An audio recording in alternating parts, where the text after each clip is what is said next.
بسم الله الرحمن الرحيم الحمد لله والصلاة والسلام على رسوله الكريم أما بعد أيها الأحبة السلام عليكم ورحمة الله وبركاته mes frères et mes sœurs de foi et de cœur. Bienvenue dans cette nouvelle vidéo dans laquelle nous parlons d'amour, famille et bonté. Et aujourd'hui mes frères et mes sœurs, nous avons un sujet qui est très important. Mais avant tout, n'oubliez pas de vous abonner pour mieux profiter de nos vidéos présentes et ceux qui vont venir, Inch'Allah. Et vous pouvez aussi regarder ceux qui sont déjà passés.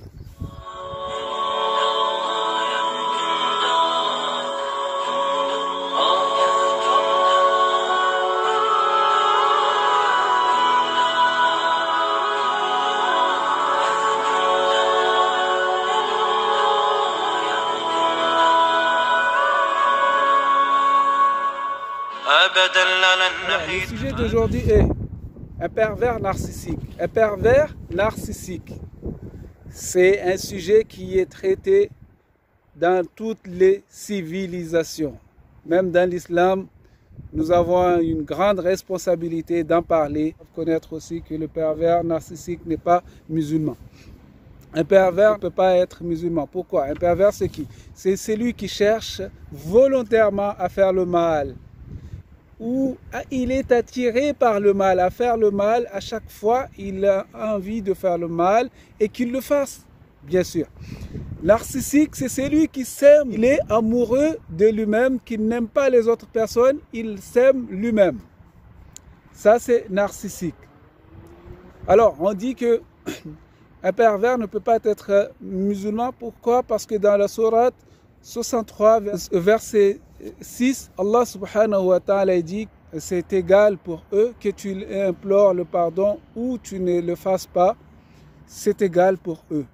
Dieu ne leur pardonnera jamais car Dieu ne guide pas les pervers. Et Allah subhanahu wa ta'ala dit dans Surat 2, Surat al-Baqarah, verset 27, il dit quoi? Qui sont les pervers? الذين ينقضون عهد الله من بعد ميثاقه ويقطعون ما أمر الله به أن يوصل ويفسدون في الأرض أولئك هم الخاسرون. Ceux qui rompent le pacte qu'ils avaient fermement conclu avec Dieu.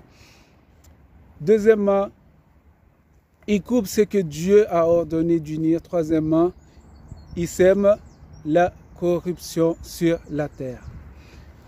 Le premier, c'est cette personne-là n'est pas musulman. Il a quitté l'islam, il a rompu le pacte. Deuxièmement, c'est cette personne-là qui a fait le péché. Comment? En coupant ce que Dieu a ordonné d'unir. Il a coupé ce que Dieu a ordonné d'unir. Troisièmement, c'est celui qui sème la corruption sur terre. Non. Le fisc, ça peut être le fait de sortir de l'islam ou non. Ça peut être un péché aussi, comme on avait dit. Le fait de livrer un musulman, c'est une perversité, et le fait de tuer, ça, c'est de l'ingratitude, c'est qu'on a quitté l'islam. Déjà, est-ce que le terme pervers que nous on a est le même que les autres ils ont? Est-ce qu'on a le même sens de la perversité? On peut avoir le même sens de la perversité comme on peut ne pas avoir le même sens. Donc, la perversité dans l'islam, c'est trois personnes qu'on a déjà citées, c'est ça, la perversité. On va l'énumérer encore. Ceux qui rompent le pacte qu'ils ont fermement conclu avec Allah subhanahu wa ta'ala, c'est-à-dire qu'ils ont quitté l'islam. Deuxièmement, c'est qu'ils ont couper les liens qu'Allah subhanahu wa ta'ala a ordonné d'unir. Troisièmement, c'est celui qui sème la corruption sur terre. Passons à narcissique. Narcissique, on peut pas être un musulman, ne peut pas être un narcissique. Pourquoi? Parce que le messager de Dieu sallallahu alayhi wa sallam a dit dans un sens, Inna Allah la yanzuru ila ajsamikum wa la ila suwarikum walakin yanzuru ila Allah subhanahu wa ta'ala ne regarde pas vos corps, vos beaux corps et vos beaux visages, mais Allah subhanahu wa ta'ala regarde ce qu'il y a dans vos cœurs et vos actions. Le cœur doit suivre avec les actions. On va retourner dans le verset qu'on a lu. Parmi les corrupteurs, c'est celui qui coupe ce que Allah subhanahu wa ta'ala a ordonné d'unir, et parmi ce qu'Allah subhanahu wa ta'ala a ordonné de dire d'après un tafsir, c'est la parole que tu dis doit suivre avec ce que tu fais, ce qui est rare bien sûr de nos jours. Alors mes frères et mes sœurs, pourquoi on dit que narcissique, on ne peut pas être narcissique, un musulman ne peut pas être narcissique, parce que dans l'éducation, Allah subhanahu wa ta'ala ne regarde pas vos beaux corps et vos beaux visages, mais il regarde ce qu'il y a dans vos cœurs. Et Allah subhanahu wa ta'ala regarde ce qui est dans vos cœurs et dans ce que vous faites, vos actions. Comment un musulman peut passer du temps à s'aimer à tel point qu'il oublie les ordres d'Allah subhanahu wa ta'ala? Le messager de Dieu sallallahu alayhi wa sallam, béni soit-il, a dit: vous n'entrerez pas au paradis tant que vous ne croirez pas. Vous ne serez pas de vrais croyants tant que vous n'allez pas vous aimer. Donc ici, s'entre-aimer, ce n'est pas aimer soi-même, mais c'est s'entre-aimer. Entre frères, on s'aime. Ça fait partie de notre croyance, s'aimer. Et le messager de Dieu sallallahu alayhi wa sallam nous demande: n'allais-je pas vous dire ce que vous allez faire pour que vous vous aimez? Il dit: Afshu salam, propagez le salut entre vous, propagez la paix entre vous. Mes frères, lorsque tu propages la paix, tu dis assalamu alaykum, que la paix soit sur vous, à ton frère ou à ta soeur, c'est-à-dire qu'il t'est interdit, tu t'es interdit toi-même de faire du mal à ton frère. Un musulman, parmi notre foi, c'est d'aimer ce que nous aimons. On aime que notre frère ait la même chose. Donc si tu es croyant, tu dois aimer ton prochain comme si c'était toi-même. Tu dois aimer que ton frère ait la même chose que toi. Frère, si on te dit que le narcissique ne s'aime pas, c'est faux. Le narcissique, pourquoi on utilise le terme narcissique? Parce que c'est une personne qui est amoureuse de lui-même. Donc si on dit que la personne ne s'aime pas, c'est faux. Il s'aime, mais il n'aime pas les autres. Il n'est pas amoureux des autres. Il est amoureux de lui-même. C'est ça un narcissique. Je ne vais pas dire que on ne peut pas s'aimer. On ne peut pas s'aimer, non. On doit s'aimer. Parce que si tu ne t'aimes pas, comment veux-tu que les autres t'aiment si toi-même tu ne t'aimes pas? Mais aimer excessivement, on ne peut pas.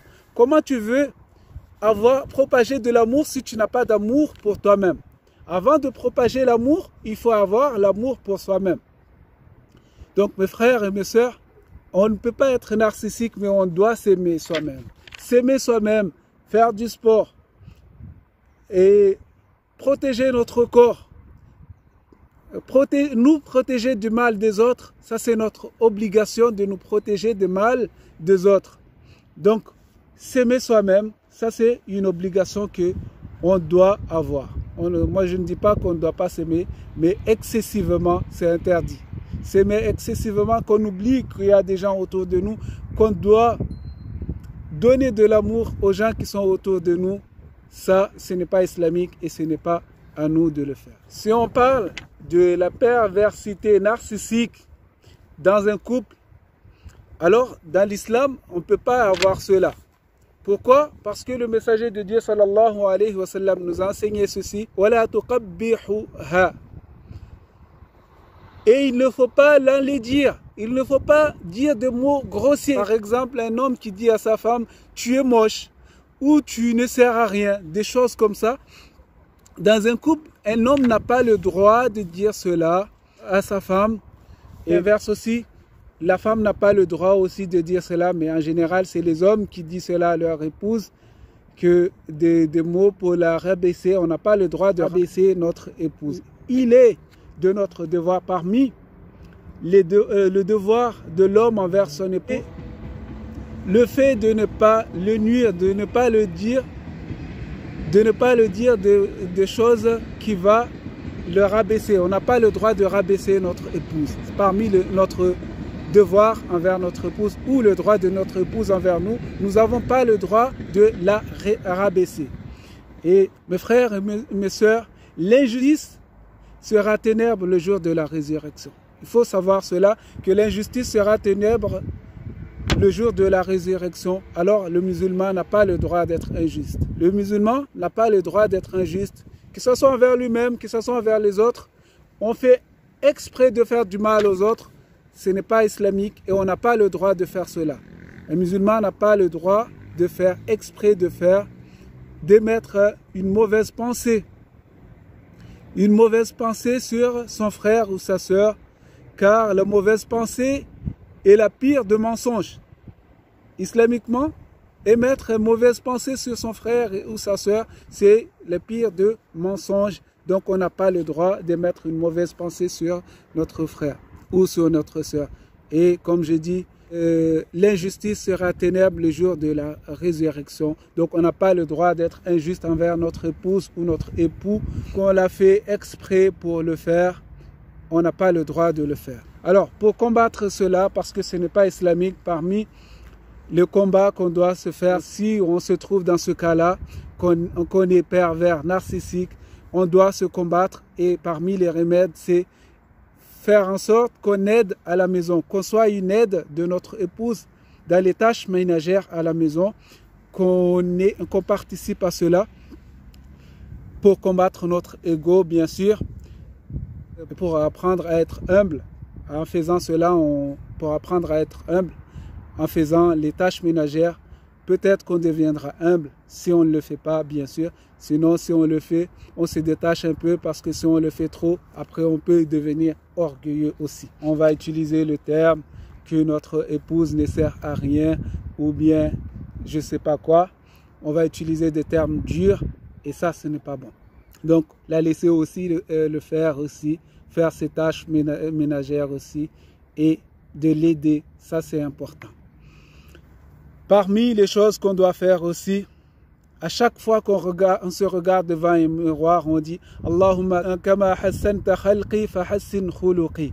Et Allah, comme tu as embelli ma création, alors embellis mon intérieur, embellis mon caractère.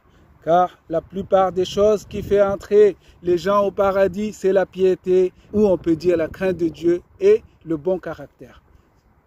Deux choses qui font entrer beaucoup de gens au paradis, comme vient dans un hadith, c'est la piété et le bon caractère. Trois remèdes qu'on doit faire à la maison, c'est le fait de s'entraider à la maison. Deuxièmement, c'est s'offrir des cadeaux.